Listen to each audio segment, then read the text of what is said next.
እንደው ኬኩ ላይ ብቻ ቁረሱልን ብለን መልቀቁ ትክክል አልመሰለኝም። ከተስማማችሁ አጨብጭቡ። እኔ አላስፈልግም።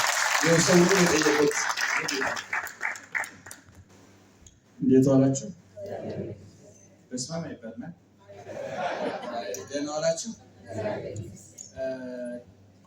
እንግዲህ በቀደም ተደውሎ ሲነገረኝ የእናት ዋጋዋ ስንት ነው የሚለውን እንግዲህ እናት ለመሆን ፕሮቴስታንትም፣ ኦርቶዶክስም፣ ካቶሊክም፣ ሙስሊምም ማነው ሂንዱይዝም፣ ምንትይዝም ብዙ ያው ሁሉ መሆን አይጠይቅም። ሰው መሆንና በሰው ክልል ውስጥ ደግሞ ሴት መሆን፣ በሴትነት ክልል ውስጥ ደግሞ እናት መሆን እና ይሄ ከዕለት ዕለት ማህበረሰባዊ ዝቅጠት እየደረሰብን ለመሆኑ ታውቁታላችሁ። ይህን መቼም ልናብራራ አንችልም። እዚህ ሀገር ላይ ሃይማኖቶች ከጥንት የበለጠ ስብከት በዝቷል።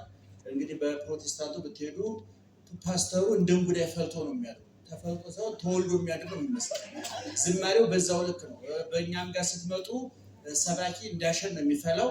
እኔ ባለፈው እንደው አንድ ነገር ተናገር ወላይታና ሲዳማ አንድ ችግር ተፈጠረና ሰዎች ተጨፋጨፉ ሲባል ያ ሁሉ እንዳሸን የፈለ የሲዳማና የወላይታ ፓስተር የትገባል አፈር ነው። እኔ ትግራይና አማራ እየተዋጉ ነው ይጣላሉ አንድ ጊዜ ሲባል ያ ሁሉ ቄስና መነኩሴ የትገብቶ የክሽት ይባላል። አሁን የሚሳደበው ትውልድ ከኛ የመጣ እኛ የፈጠርነው ነው፣ እኛ የቀረጽነው ነው። የኛ ወላጅ የፓስተሩ ወላጅ የኡስታዝ ወላጅ የቄሱ ወላጅ። ስለዚህ ኃላፊነቱን 100% እዚህ ሀገር ለሚነደው ሰው ለሚመጣው መቅሰፍት ሁሉ እኔ በራሴ ኃላፊነት ወስዳለሁ። ከፓስተርና ከቄስ ጭንቅላት አይወርድም የመቅሰፍት እውነቱን በሀቅ መናገር። እናንተም አሁን ስገምት እኔ ፕሮቴስታንቶች ናችሁ መሰለኝ። ብዙ መረጃው አልነበረኝም የለኝም። እኔ መረጃም ጠይቄ ማለት ለምን እመጣለሁ? መጽሐፍ ምረቃት እንጂ ወንጌል ለመስበክ አልመጣሁም። ሰውነት ነው ያገናኘን። በየቸርቻቸው ደግሞ ሌላ ነገር ተላላቸው እና ዞሮ እኔ አንደበቱ የታረመቱ ለምን መፍጠር አልቻለም? እኔ በዚህ ጉዳይ ላይ በዋና ተጠያቂ የማደርገው አሁንም ከሃይማኖቶች ራስ ነው። እኔ እዚህ ሀገር ለብልሽታችን ለመቆሸሻችን ምክንያቱም እስቲ ዩቲዩብ ውስጥ ቲክቶክ ውስጥ ግቡ። ዋና ተሳዳቢዎቹ እነማን ናቸው? የካህናቱ ናቸው፣ ፓስተሮቹ ናቸው።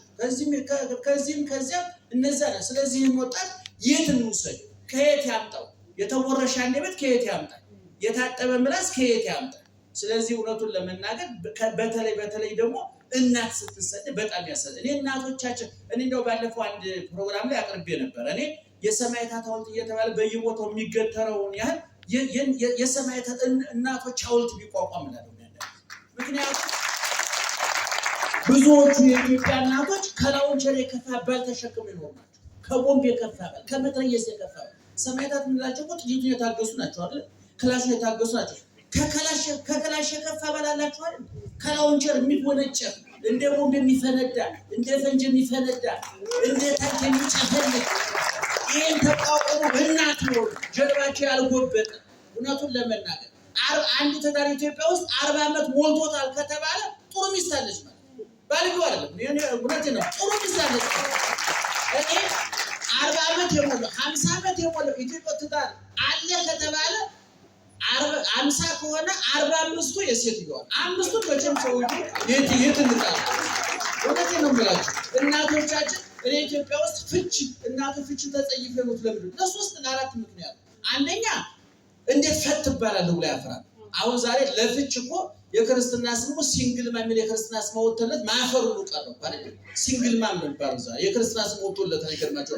የዘበኛው ጥበቃ ምናምን እንደሚባለው ሁሉ ድሮ ገልሙታለች ፈትናት ይባላል። በጣም ከይቅርታ ጋራ የፈታቸው ወቶች ልክ ናቸው። እናንተ አስቸግሯቸው ነው ግን ለጊዜ እንድናገር ፍቅር ነው። ሲንግል ማም ተብሎ ፈት ላለመባል በትዳራቸው ቆያሉ ናቸው።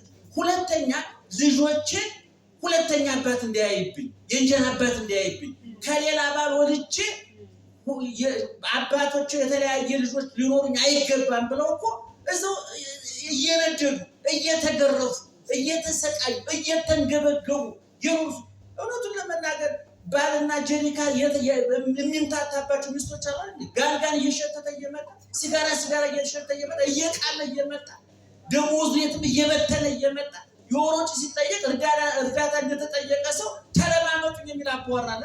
ይሄን መቋቋም የሰማዕታት ሐውልት ያስፈልገው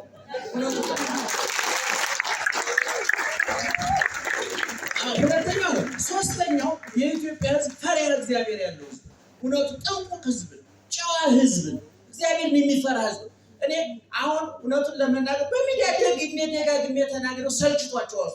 ሃይማኖቶች ይሄን እግዚአብሔርን ሲፈራ የነበረውን ሕዝብ ዘላን፣ መረን፣ ተሳዳቢ፣ ጥላቻ የሚተፋ መርዝ የሚረጭ አንድነት የሚያፈርስ እኔ ባለፈው አንድ ፕሮቴስታንት ወዳጃችን እህቷ ፕሮቴስታንት ናትና ሞተች እና ይርኩኝ ይዛ ሲሄድ 95% ፕሮቴስታንቶች ናቸውና እንደው ሲሄድ እሳቸው ያስተምሩን አሉ ሲባል ሰማሁ። እኔው ተስፋዬ ለመለመ እውነቱን ለመናገር ገና ተስፋ አለን ማለት ነው። ገና የመቀራር ተስፋ አለን ማለት ነው። ምክንያቱም አያችሁ እዛው ቆሜ ያስተማርኩት ለምጄ ያስተማርኩት እኔ ወንጌል አላስተምራችሁም፣ ግን የአውሮፕላን ታሪክ ልንገራችሁ። አውሮፕላን ውስጥ 3 ክፍት ቦታ አለ። ቢዝነስ ክላስ አብዛኛው ሰው የሚሳፈርበት፣ ኢኮኖሚ ክላስ አብዛኛው ሰው የሚሳፈርበት፣ ጥቂት ሰዎች የሚሳፈሩበት ደግሞ ቢዝነስ ክላስ አለ። ከዛ ደግሞ የፓይለቱ ያለበት አለ። ኢትዮጵያ አውሮፕላን ናት። ኢኮኖሚ ክላስ ማለት 90% የኢትዮጵያ ዜጋ የሚኖሩ ነው።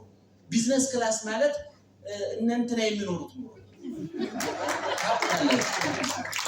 ፓይለቱ ያለበት ደግሞ ታውቁታላችሁ። 1 2 3 4 መሪዎቻችን የሚኖሩበት ሀገሪቱን የሚሾፍሯት የሚያበሯት መሪዎቹ ያሉበት ቦታ ደግሞ አሁን የአውሮፕላን በአጋጣሚ ቢከሰከስ የሚተርፍ አለ ወይ? ቢዝነስ ክላስ ያለው ይተርፋል፣ ሾፌሩ ፓይለቱ ይተርፋል፣ ኢኮኖሚ ክላስ ያለው ይተርፋል። ዜና ሲሰራ ምን ይባላል? ፓይለቱን ጨምሮ 300 ሰው አለቀ። ኢትዮጵያ ከተከሰከሰች ቢዝነስ ክላስ ብትሆን ትሞታለህ፣ ኢኮኖሚ ክላስ ብትሆን 4 ክንቱ አትተርፍም። ስለዚህ ያለን አማራጭ ፕሮቴስታንት ነን ኦርቶዶክስ ነን ምን ይሉት ዝክንት ወዳ ጥለት በሰውነት ሰንሰለት ተሳስረን አብረን መኖር የሚያወጣውና ስለመጽሐፍ እናስ ዋጋዋ ስንት ነው አይተመንም።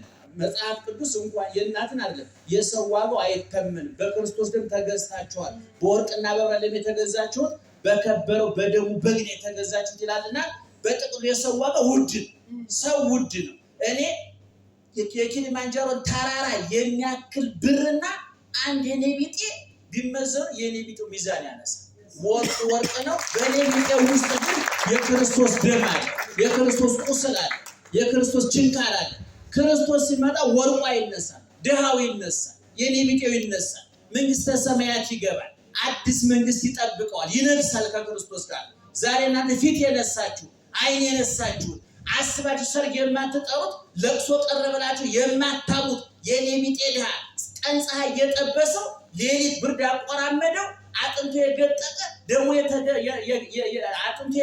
ደሙ የተመጠጠ ቆዳው የደረቀ ሰውነቱ የቆሸሸ ትኩረት የነሳ ነው። ያ ድሃ ክርስቶስ ሲመጣ ተነስቶ በሰማይ ይነግሳል። ወርቅና ብር አይነግስም። የእናንተ ቤት አይነግስም። የእናንተ ቪላ አይነግስም። የእናንተ ውድ ወርቅ አይነግስም። ያ ዝክንትል ነውና ከነዚህ ዝክንትላችሁ አትነሱም። ዝክንትላችን አራግፈን ንጹህ ሆነን የምንሰው ይሄ ቤቱ ቆሻሻ ነው፣ ህንጻው ቆሻሻ ነው። ይሄ ክርስቶስ ሲመጣ ቆሻሻ ነው ሲጠረቅ አንተና እኔን የምንነሳውና ጻፈው እግዚአብሔር ታዲያ ደግ አላደረግንም። የሁሉ ቀርቶብን ነበርና ደግ አድርገን አመስግኑልን።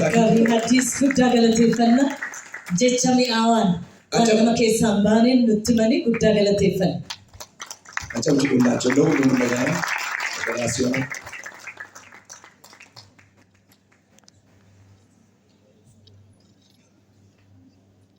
ቢሮ ይሄዳል። ወደ ፓርላማ ሄድና ህጉ ሪቫይዝ እንዲደረግ እንዲሻሻል ይደረጋል።